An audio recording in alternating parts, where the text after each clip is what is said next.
আজকে আমরা reading passage 15-এর reading passage 1 পড়ব, টেস্টের 1টা। আমি নর্মালি রিডিং পড়ার আগে এমসিকিউ বলছি, শব্দার্থগুলো আগে লিখে নিয়ে তারপরে পড়ি। এটা আমি আগে থেকে লিখে রেখেছিলাম, সেটা বলছি। স্ট্রিপ, টুকরা, এটা নাউন।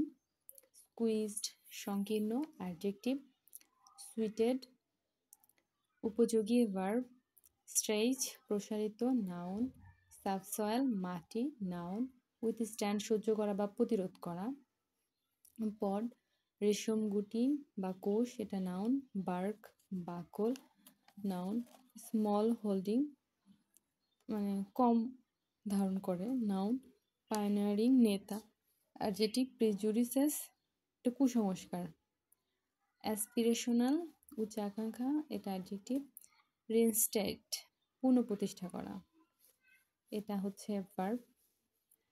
ফ্লাওয়ার, ময়দা, নাউন। পোলেনা, পরাগ। কাউন্টার অ্যাক্টিং, প্রতিবাদী। এক্সপ্লয়েটিং, পরাশ্রয়ী আর কি, জীবী বলা যায়। তো আমরা এখন রিডিং প্যাসেজটা দেখি। রিডিং প্যাসেজটাতে আছে হচ্ছে যে রিটার্ন অফ হুরাঙ্গ, একটা প্ল্যান্টের কথা বলছে। দ্য অ্যারিড মানে শুষ্ক, ভ্যালি মানে উপত্যকা অফ সাউদার্ন, দক্ষিণ পেরুর, আর welcoming the return of native plant. আগে যে গাছটা ছিল সেটা তারা ফিরে আসার প্রত্যাশায় আছে।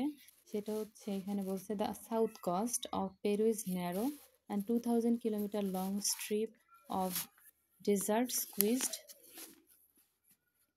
Between Andes and Pacific ocean.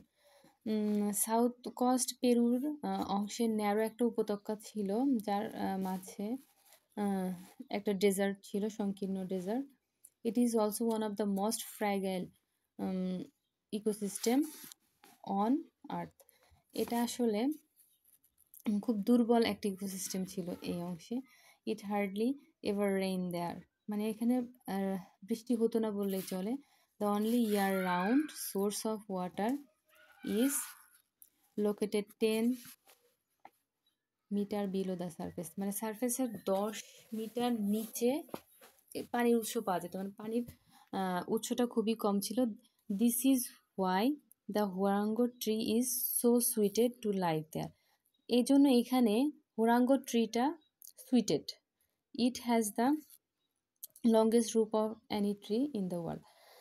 এর অনেক রুটটা অনেক লম্বা। দে স্ট্রেচ ডাউন 50 থেকে 80 মিটার, কমপক্ষে 50 থেকে 80 মিটার লম্বা। And as well as sucking up water from the tree, এবং সে এত দূর থেকেও হচ্ছে পানি নিতে পারে। They bring into the higher subsoil, creating a water sources for other plant life. Doctor David Beresford Jones, archaeobotanist and Cambridge বিশ্ববিদ্যালয়ের একজন প্রত্ন উদ্ভিদ বিজ্ঞানী ছিলেন। হি স্টাডি, এটা নিয়ে হুরাঙ্গো ট্রির যে কাজ নিয়ে উনি স্টাডি করছেন। তো উনি দেখছেন যে হি বিলিভ দ্য হুরাঙ্গো ওয়াজ কি to the ancient people diet and become it could reach deep water sources. It allowed local people to withstand year of drought when their other crops failed. মানে হুরাঙ্গো ট্রি আগের দিনেও অনেক খরা যখন হইতো তখনও এটা পানির সোর্সের পানি নিয়ে বেঁচে থাকতে পারতো। But over the centuries huarango tree are gradually replaced with crop. দিন দিন শস্যের চাহিদার কারণে এই হুরাঙ্গো ট্রি টা বিলুপ্ত হয়ে যাচ্ছে, শস্যটা বেশি উৎপন্ন করছে। Cutting down native woodland led to erosion, যেহেতু গাছ কাটার ফলে ভূমিক্ষয় হওয়া শুরু হয়েছে। As there is nothing to keep the soil in place, মাটিটা সেই জায়গায় থাকছে না। So when the huarango go the land turn into desert. এখন হুরাঙ্গো যেহেতু চলে গেছে, এখন এটা ডেজার্ট, মরুভূমিতে পরিণত। Nothing grow at all in the lower Ica valley now. For century huarango tree was vital to the people of neighbouring middle Ica valley to. They grew vegetable under it and ate product made from its seed pod. Its leaves and bark were used for herbal. এটার পাতা এবং বাকল ব্যবহার করা হতো herbal মেডিসিনে, while its branches are used for charcoal. এর শাখাগুলো ব্যবহার করতো কুকিং এবং হিটিংয়ের জন্য। ইটস ট্রাঙ্ক কাণ্ডও ব্যবহার করা হয় ইউজ টু বিল্ড হাউস, বাড়ি বানাতে।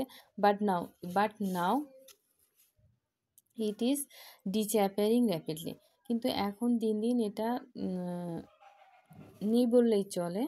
The majority of the huarango forest in the valley have already been cleared for fuel and agriculture. Initially, these were small holding, but now they are huge farm producing crop for the international market. Of the forest there were 1000 years ago, 99% have already gone, says botanist Oliver Holly from Kew Gardens in London, who together with ethobotanist Dr. William Milky is running a pioneering project. পাইনিয়ারিং এখানে পাইনিয়ারিং মানে তো নেতা, কিন্তু এখানে প্রধান অর্থে ব্যবহৃত। Pioneering project to protect and restore the rapidly disappearing habitat. In order to succeed wholly need to get the local people on board, and that has meant overcoming local prejudice. কুসংস্কার যে আছে, প্রিজুডিস অর্থ তো কুসংস্কার, এটা উনি overcome করতে পারছিলেন।